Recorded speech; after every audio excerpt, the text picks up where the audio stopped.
Bismillahirrahmanirrahim. Assalamualaikum warahmatullahi wabarakatuh. Halo anak-anak, selamat berjumpa kembali dalam pembelajaran Bahasa Indonesia bersama Ibu Siti Julaiha dari SMP Nasional Bandung. Kali ini kita akan belajar mengenai struktur teks cerpen pada pembelajaran kelas 9. Sebelumnya, Ibu akan membicarakan dulu mengenai tujuan pembelajaran yang harus kalian selesaikan pada pembelajaran kali ini. Setelah mengikuti pembelajaran hari ini, peserta didik diharapkan mampu yang pertama menentukan struktur cerita pendek yang dibaca atau didengar. Yang kedua, peserta didik mampu menjelaskan struktur teks cerita pendek yang dibaca atau didengar. Nah, anak-anak, pembelajaran sebelumnya kita sudah membahas mengenai unsur intrinsik dan ekstrinsik pada sebuah teks cerpen. Kali ini kita akan membicarakan mengenai struktur. Kita mulai dengan pengertian, struktur, dan nanti terakhir kita akan bicara mengenai telaah dalam sebuah contoh cerpen. Pertama, kita membicarakan mengenai struktur, pengertian dari struktur. Struktur adalah tahapan yang harus ada dalam suatu cerita atau narasi dalam cerpen. Struktur tersebut, ingat, tidak boleh lompat-lompat, harus sistematis. Walaupun sebetulnya pada saat kalian sedang membuat cerpen, itu bebas saja, sah-sah saja mau yang mana dulu. Tapi menurut teori, sebaiknya dilalui tahap per tahap. Selanjutnya, kita juga akan membahas mengenai telaah yang ada dalam sebuah cerpen. Cerpen yang nanti akan kalian telaah adalah Anak Rajin dan Pohon Pengetahuan yang ada dalam buku paket halaman 80. Nanti kita sama-sama akan belajar mengenai yang ini. Anak Rajin dan Pohon Pengetahuan. Pada suatu waktu, hiduplah seorang anak yang rajin belajar, Mogu namanya. Usianya 7 tahun. Sehari-hari ia berladang juga mencari kayu bakar di hutan. Hidupnya sebatang kara. Mogu amat rajin membaca, semua buku habis dilahapnya. Ia rindu akan pengetahuan. Suatu hari, ia tersesat di hutan. Hari sudah mulai gelap. Akhirnya, Mogu memutuskan untuk bermalam di hutan. Ia bersandar di pohon dan jatuh tertidur. Dalam tidurnya, samar-samar Mogu mendengar suara memanggilnya. Mula-mula ia berpikir itu hanya mimpi.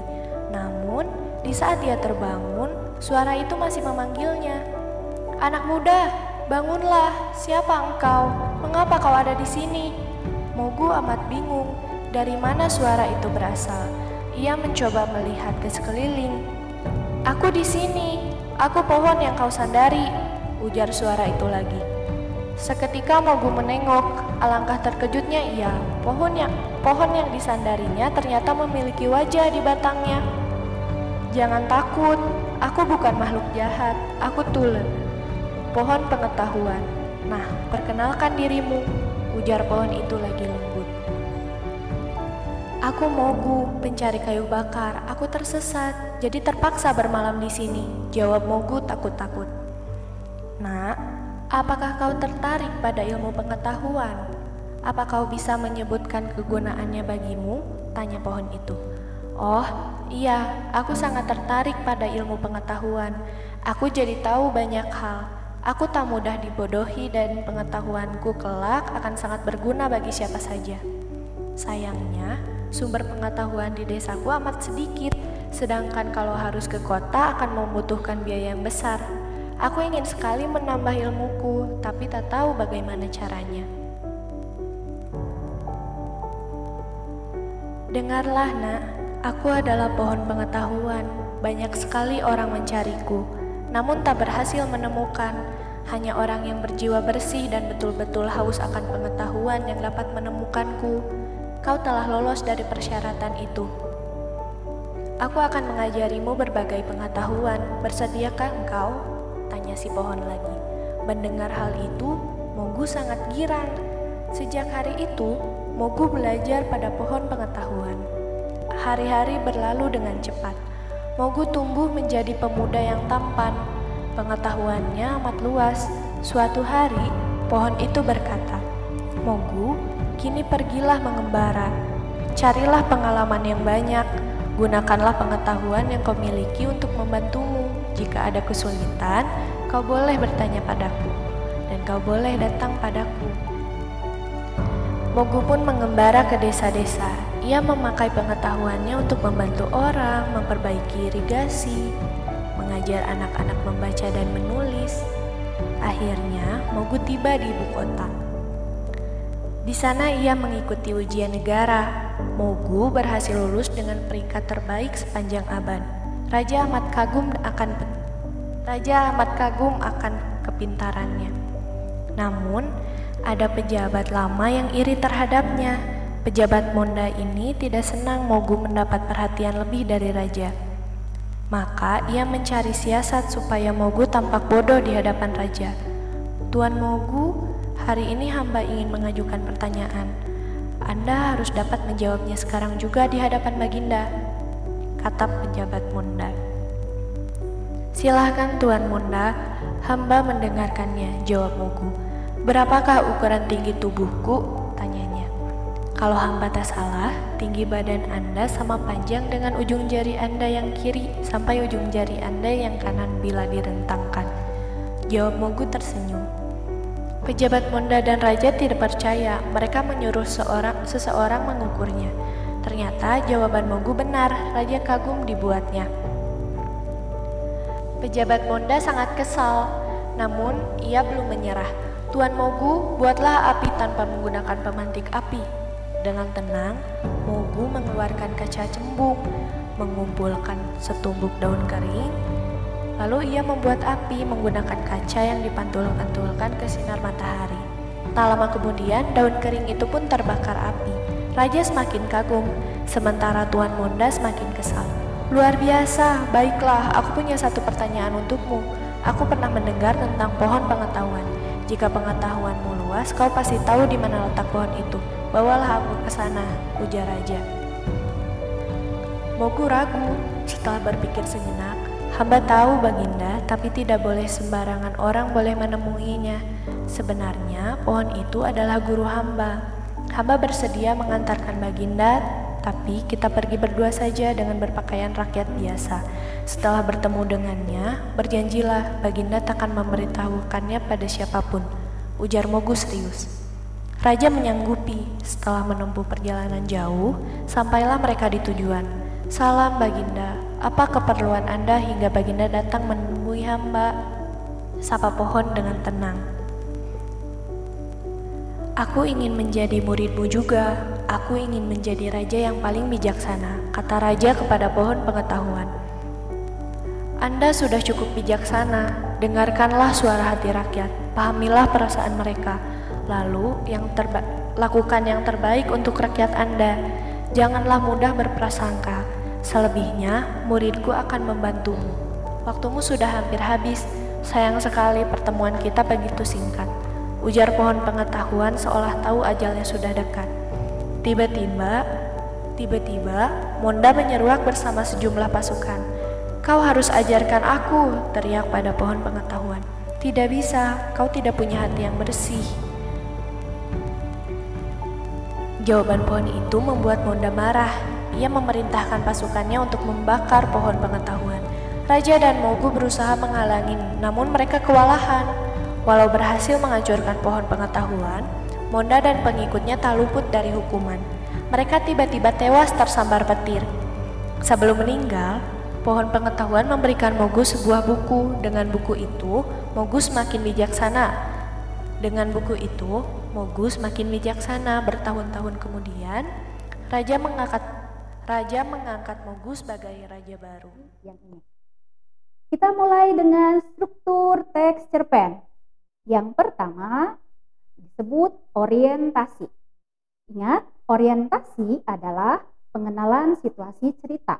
Pada bagian ini diperkenalkan setting atau latar cerita, baik dalam segi waktu, tempat, maupun peristiwa. Orientasi juga dapat mulai memperkenalkan tokoh, menata berbagai adegan, serta menjelaskan hubungan antar tokoh dengan arah menuju komplikasi. Nah, dalam cerpen Anak Rajin dan pohon pengetahuan, paragraf pertama dan kedua itu disebut strukturnya orientasi 1 dan 2. Kenapa disebut orientasi? Karena pada paragraf 1 berisi pengenalan waktu kisah, ditandai dengan kalimat pada suatu waktu, dan ada juga pengenalan tokoh, yaitu disebutkan bahwa anak yang rajin itu bernama Mogu, usianya 7 tahun. Paragraf kedua itu masih disebut orientasi, karena dalam paragraf kedua tersebut masih menjelaskan peristiwa yang dialami oleh Mogu. Dia tersesat, pada suatu hari ia tersesat di hutan. Yang kedua, struktur yang kedua dalam teks cerpen adalah rangkaian peristiwa.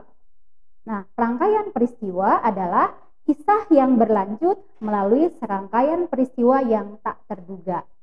Dalam cerita pendek yang tadi Ibu sebutkan, paragraf ketiga dan ke-8, 3 sampai ke-8 itu ditandai dengan peristiwa tak terduga.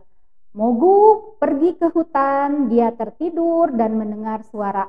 Nah, disitulah dia mulai mengalami peristiwa-peristiwa yang lain, seperti bertemu dengan pohon pengetahuan. Selanjutnya dia belajar dari pohon pengetahuan sampai dia akhirnya menjadi anak yang hebat yang penuh dengan pengetahuan. Selanjutnya, struktur yang ketiga adalah komplikasi. Nah, pada struktur komplikasi ini konflik mulai muncul. Nah, komplikasi adalah bagian di mana berbagai konflik mulai muncul. Konflik dapat berupa masalah, pertentangan, atau kesukaran-kesukaran bagi tokoh utama mulai diperlihatkan. Pada bagian ini juga menjelaskan bagaimana sebab akibat konflik yang terjadi antar tokoh yang mengarah pada solusi. Kembali lagi pada cerpen Anak Rajin dan Pohon Pengetahuan. Di paragraf selanjutnya, yaitu paragraf 9 sampai 12, itu disebut komplikasi. Mengapa disebut komplikasi? Karena pada saat itu di kalimat tersebut sudah ada pernyataan seperti ini. Namun ada pejabat yang iri padanya. Pejabat Monda ini tidak senang Mogu mendapat perhatian lebih dari raja. Itu menandakan sudah mulai muncul konflik. Yang terakhir, struktur teks cerpen adalah resolusi. Resolusi boleh juga disebut akhir konflik. Nah, resolusi itu biasanya sebuah konflik atau masalah yang timbul itu telah memuncak dan mulai mendapatkan pencerahan untuk jalan penyelesaiannya atau solusi masalah itu sudah ditemukan dan berhasil. Resolusi juga sebagai cara pengarang untuk mengakhiri cerita. Nah, dalam cerpen Anak Rajin dan Pohon Pengetahuan pada paragraf terakhir itu disebut resolusi. Mengapa? Pada paragraf terakhir itu ketegangan sudah mulai menurun. Adanya solusi untuk permasalahan. Dalam paragraf tersebut disebutkan, setelah berpikir sejenak, Mogu mengantarkan raja dengan syarat mereka harus berdua saja dengan pakaian rakyat biasa dan raja harus berjanji takkan pernah memberitahukan kepada siapapun. Selanjutnya adalah cara pengarang mengakhiri cerita yang sekaligus mengakhiri konflik, namun tetap memancing emosi pembaca.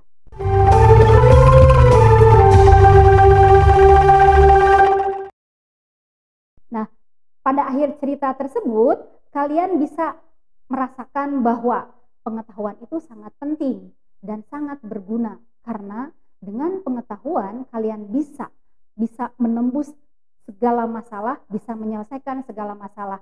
Namun ingat, jika pengetahuan tersebut digunakan pada hal-hal yang salah, itu akan besar juga bahayanya. Untuk itu, ingatlah tetap selalu untuk belajar, rajin membaca, dan semoga apa yang Ibu bicarakan tadi bermanfaat bagi kita semua.